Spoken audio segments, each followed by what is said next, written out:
Hello. I just watched this interaction between Ben Scallon from Gript Media, you can see the Twitter handle there, and Micheál Martin. It's interesting, and before I start, I'm aware that some people will say that there's an echo in the recording. This tends to just happen when I'm doing a screen recording, so apologies for that, but that's what I'm doing. I'm recording the screen on my phone, so if there's an echo, I apologize. But other people then are saying that they're not concerned about it. It doesn't matter. But either way, we'll get on with this. This is fascinating. The COVID inquiry, which you've been discussing for many years now and which hasn't materialized yet, you've said that you believe it should not be similar to Britain, wherein people are taken in and scrutinized in any kind of an accusatory way. I believe the words you used is you said you were satisfied that everything had been done by decision makers during the COVID process to do the right thing. But isn't the whole point of an inquiry to get to the bottom of whether the right thing was done? I mean, Taoiseach Leo Varadkar at the time said that he thought the restrictions were draconian. He said that it was unprecedented and that he was concerned that people had lost sight of civil liberties during the COVID pandemic. If there is a concern by the Taoiseach at the time that this may have had an adverse impact on civil liberties, is it not right that people like yourself and himself and others should be scrutinized in a way that we saw similar to Britain and other places? Great question. I would also ask if Leo Varadkar had that opinion of it and held that to be true. What evidence for that was in it were presented in his actions? Very little, because he just ploughed ahead and did it anyway. So I would imagine what he's saying there is a little bit of future proofing and future protection. So he can go back and say, well, look, I was always concerned about the civil liberties. But great question from Ben, and we'll see Micheál Martin's response. Which is very instructive there, taken in, scrutinised. I had visions there when I was listening to you in terms of how you might conduct an inquiry. I'm not saying you would, but quite chilling, actually. What? Look at him. So Ben is bringing up a question as to a potential investigation into the actions of the man you're looking at now in his use and wielding of power over millions of Irish people's lives. He's asking, basically, should we have an investigation, and why are you hesitant about calling it an investigation? And Micheál Martin's response is to zone in on one word and to passive-aggressively demean Ben. At least try and paint the picture that Ben is somewhat underhanded or sinister in his terminology and therefore in his intent with the question. That should be the bottom of the pile of priorities in terms of a response that Micheál Martin could be given.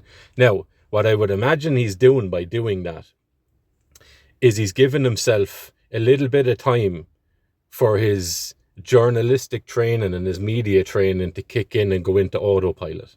He's given himself enough time to digest the question and to formulate a response that, due to the delay in it with this other nonsense here, is automatically prepared in advance, I would say, at best, and at worst, knowingly deceptive.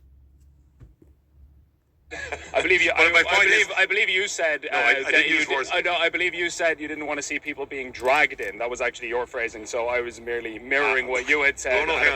You said taken in. No, you weren't mirroring me. No, you said it, right? Look how petty that is. So to be dragged in or to be taken in. If I drag someone into a room or take them into a room, essentially I'm putting that person from one place into another. That can be physically or it can be figuratively, where you've duped somebody, you've hoodwinked them, you've gotten one over on them, you've fooled them, right? So he wants to quibble here about the word, when everybody, I'm sure, can understand the shared meaning between what Ben said of being taken in and what Martin said of being dragged in. Same meaning. He wants to quibble about the terminology again and play a game of semantics here. instead of sharing the meaning that is implicit in both words, that is common understanding to a 6 or 7-year-old would understand that. And all I want to say is, my view is, I've always said consistently from the beginning, we should evaluate how the country performed. Okay? Did you notice that? Ben is targeting the question at Micheál Martin because he occupied a position of power over other people's lives during the pandemic, whatever you want to call it.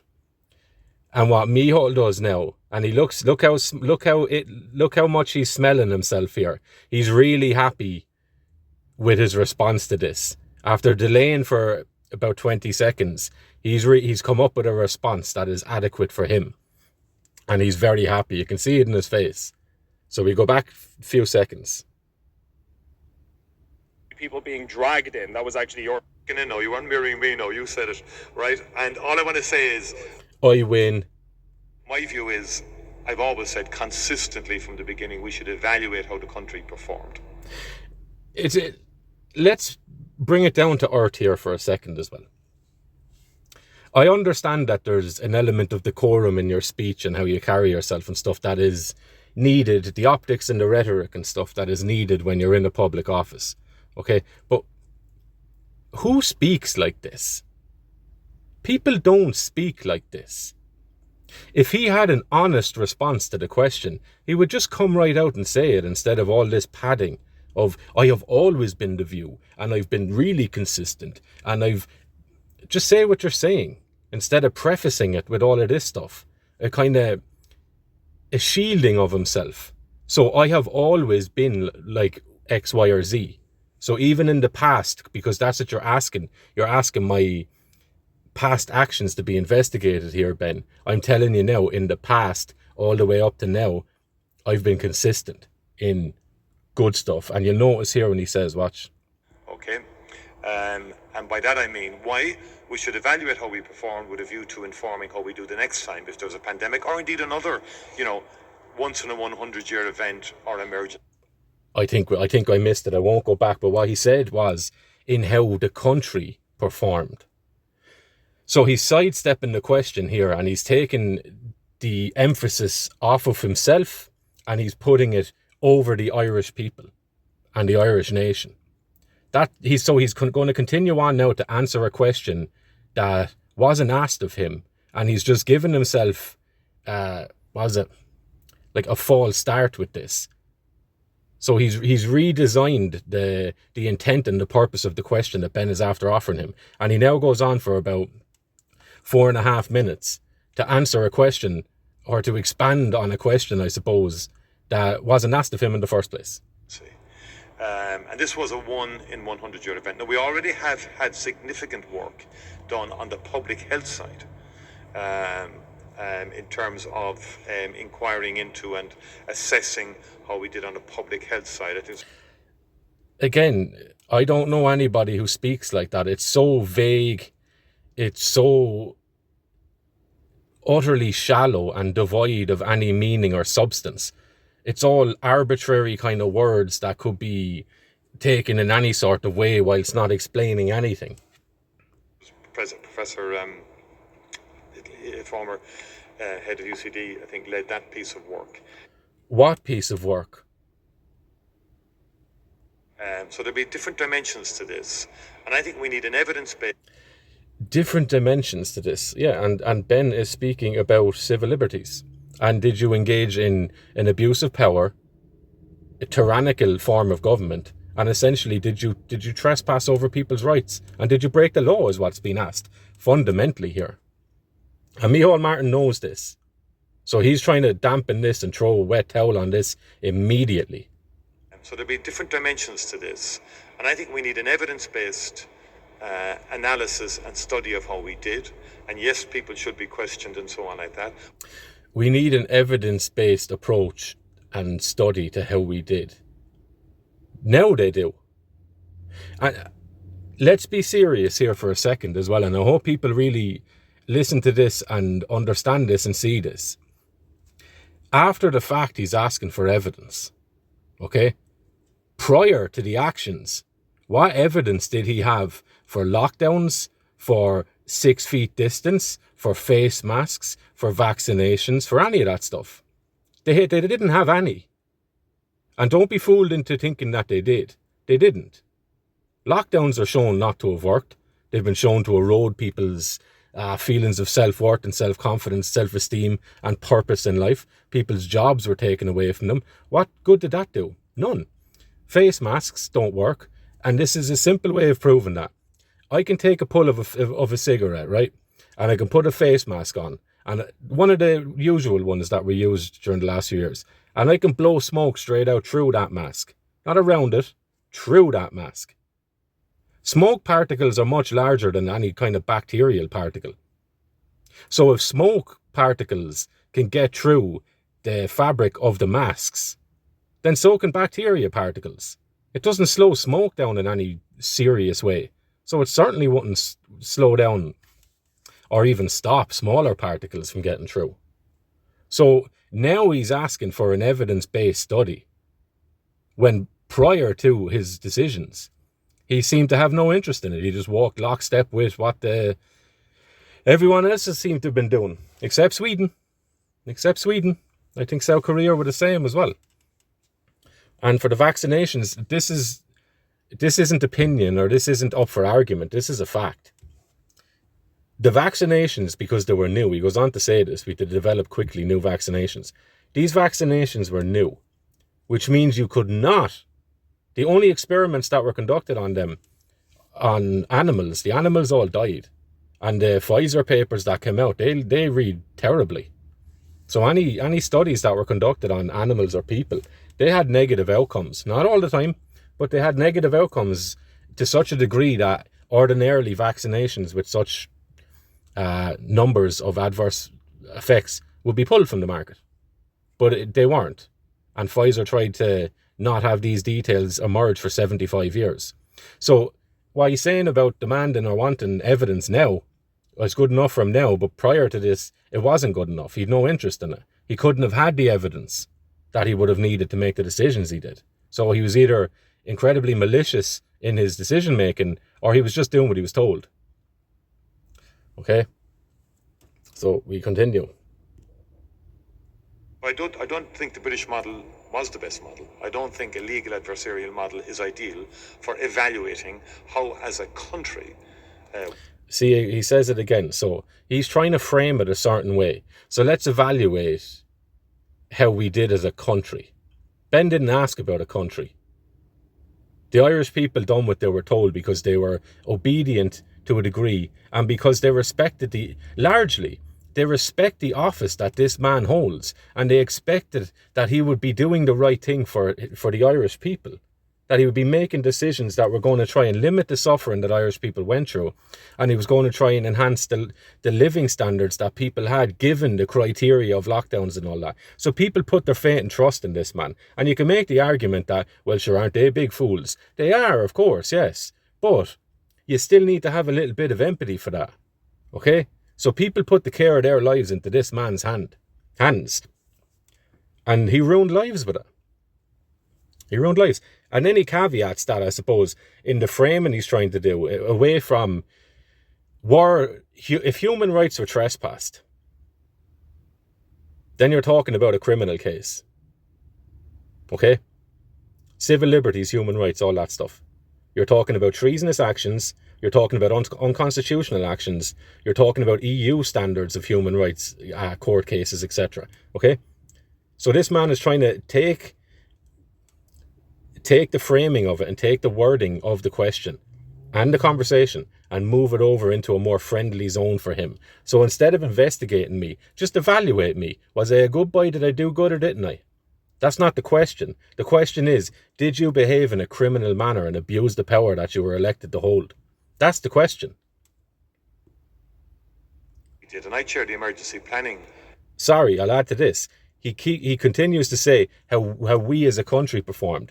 Not the question. The question is targeted at Micheál Martin. Did you break the law in the decisions you made? That's the question. And he's trying to say, sure, let's just see if we all done well. Don't fall for that. He's treating you like a child in how he's speaking now. He's treating you like an adult. Or sorry, he's not treating you like an adult. An adult would want to see justice upheld and justice served. And he's kind of telling you, sure, we'll just see if we get a gold star or maybe a bronze one. System as Minister for Defence. And this has to be a very programmed, evidence-based approach in terms of how we respond to emergencies.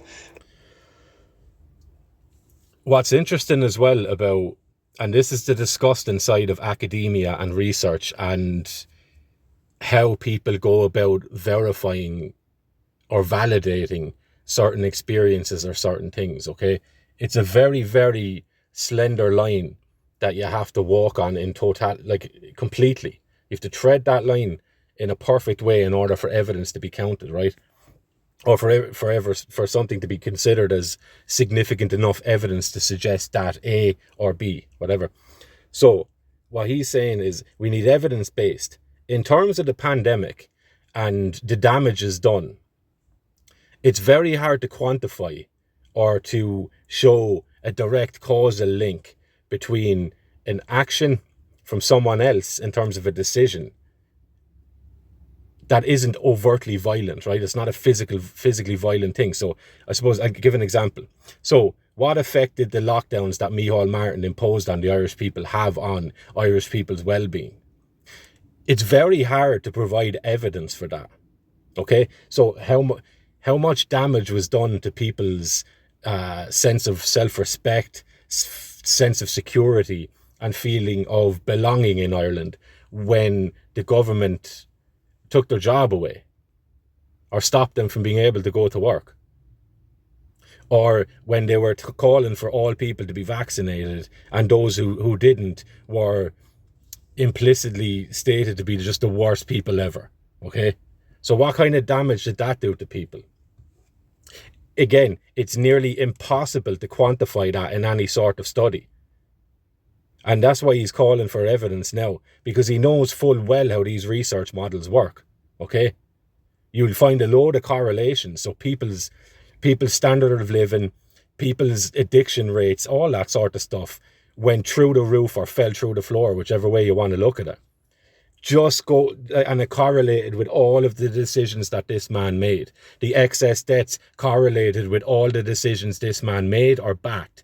And he can come out and say then, well, you know yourself, correlation doesn't mean causation, and all of academia will applaud and go, absolutely. But it's up to people's common sense to be able to see that shutting people in a home and stopping them from being able to walk more than 5 kilometers from their home is going to infantilize them and potentially regress them to the state of perpetual childhood, because they've been kicked to the ground and treated as a child by this man and his decisions. And he don't want any part of that. He doesn't want an investigation, and he's not even allowing the question to land properly, because he's saying, let's look at how we performed as a country. No, Micheál Martin, let's look at you. When you had power over people's lives, did you wield that in a benevolent way, in a masculine and leadership way, or did you abuse that power? Let's have a look at that. This was a fundamental public health emergency. And a lot of people lost their lives because of this virus. We had to rapidly... Nothing to do with the question. ...develop a vaccination. We had to support and protect the economy. He just back to the same. So we had to rapidly develop a vaccination. We all know this. So we sped it through. The usual safety measures and that didn't apply, so they couldn't have known how safe it was. And any preliminary safety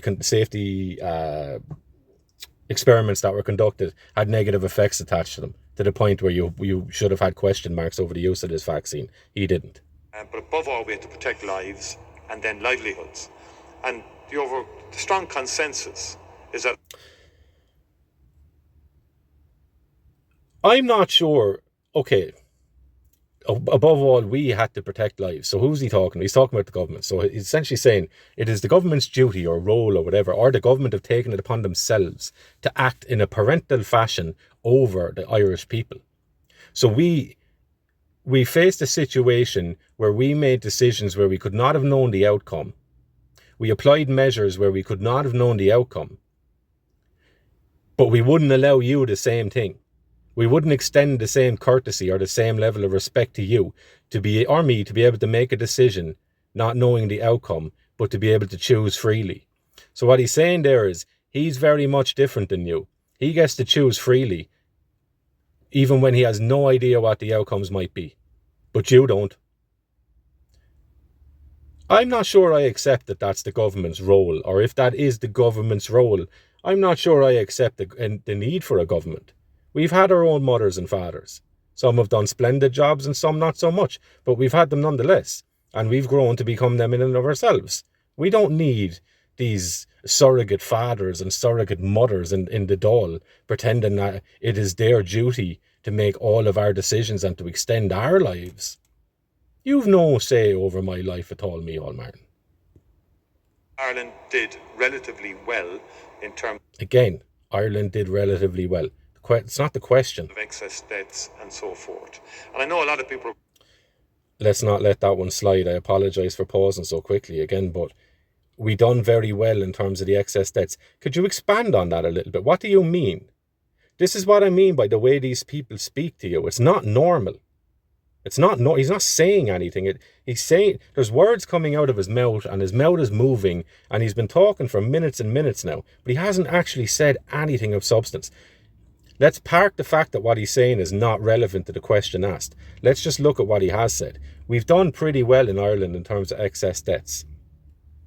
That could mean two things.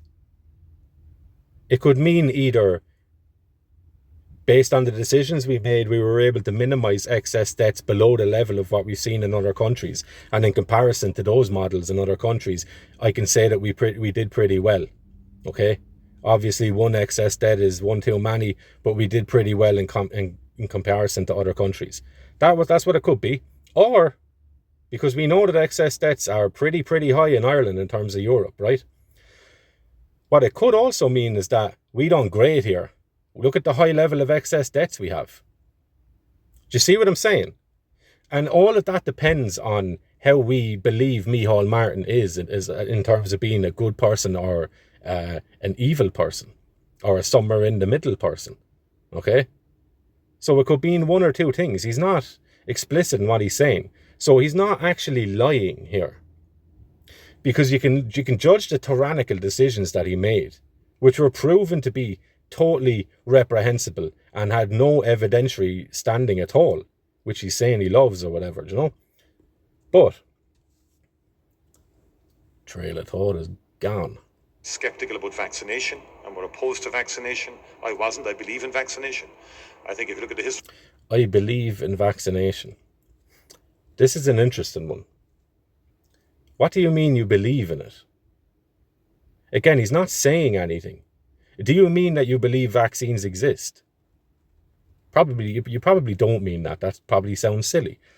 They do exist. Do you believe that you believe in the worthiness of the vaccines?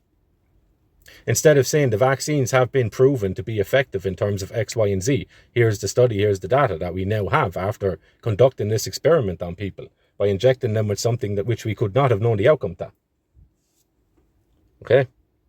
This country, if you look at what eliminated some of the biggest killer diseases, if you look in 2022, what killed... Look how far we've come from the original question. So basically, Micheál Martin, do you believe you should be investigated for the decisions you made when you were wielding governmental power over Irish people? And he's gone off to talk about diseases over the course of Irish history. That's his response. Look at that. Nonsense. Irish people, diseases that were subsequently essentially eliminated because of the power of vaccines. And a scientific evidence-based approach stood this country well. But nonetheless... And what was that evidence-based approach? Could you provide that? I would like to see that. We should and we will, and we discussed it again on Monday night. As far as I'm concerned, I'm impatient with this. I want this to get ahead. I want the inquiry or evaluation, as I would put it. And why am I saying an evaluation? Because in the middle of a crisis, you need decision makers. You don't need people in different arms of government checking behind our back saying... Like, look how he's trying to paint it. So if you asked a question or if you want an investigation on public servants and how they wielded their power over people, then you're kind of perverted in some way. You're kind of sneaking up behind people and like leering over them and watching what they're doing and listening to what they're saying when you shouldn't be. That's the picture he's trying to paint. Instead of just law-abiding people who want to see justice be served one way or the other. One way or the other. Micheál Martin might have all of these decisions. Let's have the investigation to find out what they were. Let's put all the opinions aside and let's have that evidence-based study by impartial people on the conduct of these men and women in office. Right, if I could, Shouldn't the government think twice when it comes to people's civil rights, I just want though? to make this point. I don't want people in a future crisis. I would give this as my strong advice now as someone who had to lead the country through a crisis. Aren't you great? I would not want people checking, saying, oh, how will this look in the subsequent inquiry if I make a decision X? That is absolutely how you should be making your decisions. And it's a straw man. That's not the question that was asked. What he should be saying is, before we make a decision, we have to check whether that's lawful or not. We have to also check if that's moral or not. That's as simple as that. So of course you should be basing your decisions based on how they will be viewed, not just in the present, but in the future. It shouldn't be the standards you make your decisions by, how it'll be judged by the majority of people, but it should be based on law. Decision why, and that is always a real danger in human behaviour. And I just give you my perspective on it. Now he's gone full psychologist, so like, look at him. He's like, what? I don't know. He doesn't know where he's going, like, really. Just anywhere away from the question. Might differ. I'm very clear. We need to evaluate. We need to learn lessons if we made mistakes, and we also need to note what went well. I'm very clear. People that are clear, or people that are brave, or people that are honest, they very rarely feel the need to tell you those things. So he's telling you he's very clear after 3 or 4 minutes of being totally vague. What worked well, so that we're better prepared for the next. But you're saying sorry, but Taoiseach, you're saying that you want there to not be an adversarial relationship, but of course there's going to be people who think, well, of course you would say that because you're the one who is making the decisions. And shouldn't the government, when it comes to people's civil rights, think twice and wonder, is this the right thing to do, and not just act in a very autocratic way, which is arguably what we saw in some people's view during that whole period? Great point by Ben. Like, I suppose stating the obvious, like, but of course you wouldn't be interested in an investigation into yourself. Why wouldn't you? If your name and reputation was on the line, and you believe and you know that you done the right thing and it was lawful, then you would go, absolutely, I want an investigation. My name has been kind of smeared a little bit, or there's a question mark or an asterisk being put beside my name and my legacy here. Of course I want an investigation. I want 2 or 3 different investigators looking at this, so we're not just relying on one person's opinion, which could be bought off or manipulated in some way. Let's have 2 or 3 investigation teams looking at this. But no, he's like, well, let's not investigate me, let's evaluate you. That's what he's saying here. It's craziness. Right that the government should be thinking twice about suspending people's right to travel, for example, and making these wide sweeping unprecedented decisions. Ben.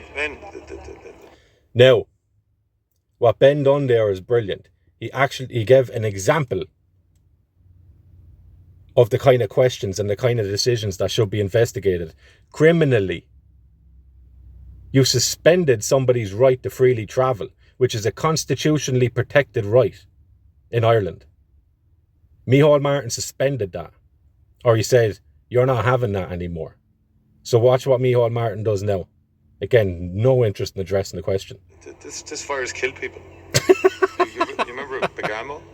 Oh, stop. No, I'm not laughing at people that died or whatever the case is, because look, everyone has a family and everyone loses people. And that's always rough. That's always sad. And especially before it's that person's time, or before they got to live, or before they got to achieve things they would have loved to achieve, right? That's a sad thing. And especially when it's unavoidable. I'm laughing at him. And let this sink in. You are looking at an incredibly deceptive person. There's not one honest second in this whole video from Micheál Martin. He hasn't once tried to address the point Ben is making or answer the question seriously. He brings you on these walks around the garden and says these vague sentences that could be taken up this way or that way. And then when Ben says, look, here's an example of a constitutionally protected activity or action that the Irish people cannot have taken away from them, you suspended that. Micheál Martin goes, I don't really want to answer. He has me there. Like, he knows he's got there. He knows he's got, and he knows that's what an investigation will turn up. So if you've a government official or a leader of the country, and they've impinged or they have destroyed a person's ability to exercise their constitutionally protected right, that's a treasonous and tyrannical act. This man could face treason charges for this. In all seriousness, this man could be facing a death sentence. Treason is the highest crime, or considered that one of the highest crimes, the weightiest crimes in any country. That's why it has much of the stiffest sentences, and they're nearly always life in prison or the death penalty. This man, Micheál Martin, knows that's what he's facing, and he knows that that's the correct answer to Ben's question would be, absolutely, I believe there should be an investigation into me because I do believe that I stepped over people's rights and I probably broke the law there. If Micheál Martin was being really honest, of course he's not going to be and he hasn't been, but that would be the really honest response, okay? But instead, he tries to bring the tone into an emotional one. Ben's question would have people thinking, and it gave them a clear example to think on. And Micheál Martin wants to bring you straight away from that and bring you to emotion and try to appeal to your emotion and your memory. Did you have someone that died in COVID? More than likely, you knew someone who knew someone, so you've been affected by it in some way.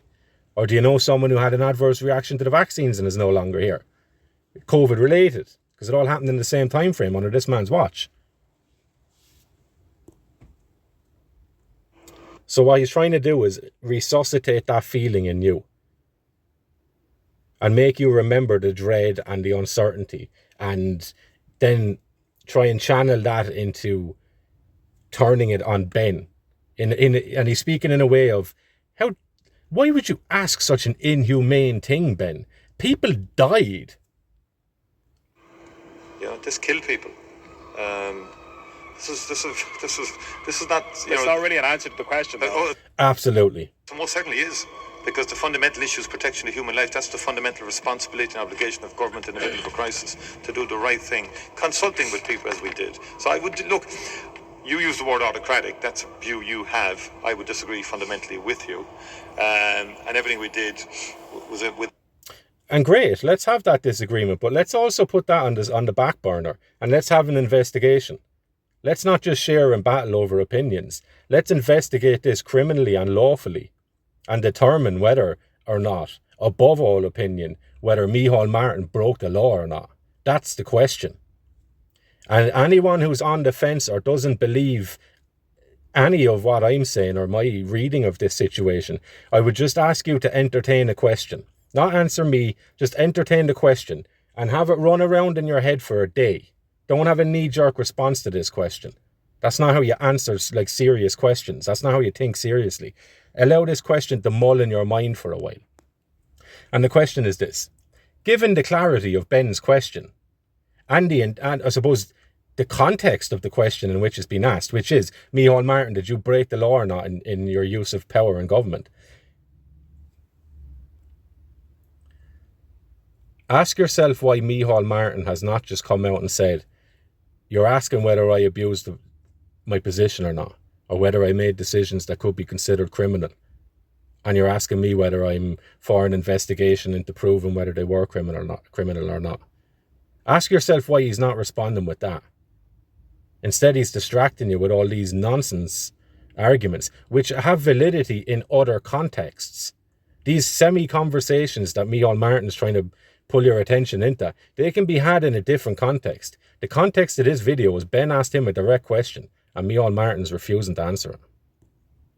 And debated within the Oireachtas, and we worked with the elected representatives of this country through legislation in many respects, in a whole range of responses to the pandemic. So I wouldn't None of that means anything. accept the autocracy bit, but I do think we need to evaluate it, certainly, and I've no fear at all of being asked any question in relation to it. I can assure you of that. Yeah, right. Your actions say otherwise. You look scared of an investigation. Because genuinely, and this isn't being me being hyperbolic, according to the law, if this man has used his government position to abuse people's constitutionally protected rights, he faces treason charges. If we're a serious country, this man is up in court pretty soon. And this man is in big, big trouble if he's found guilty.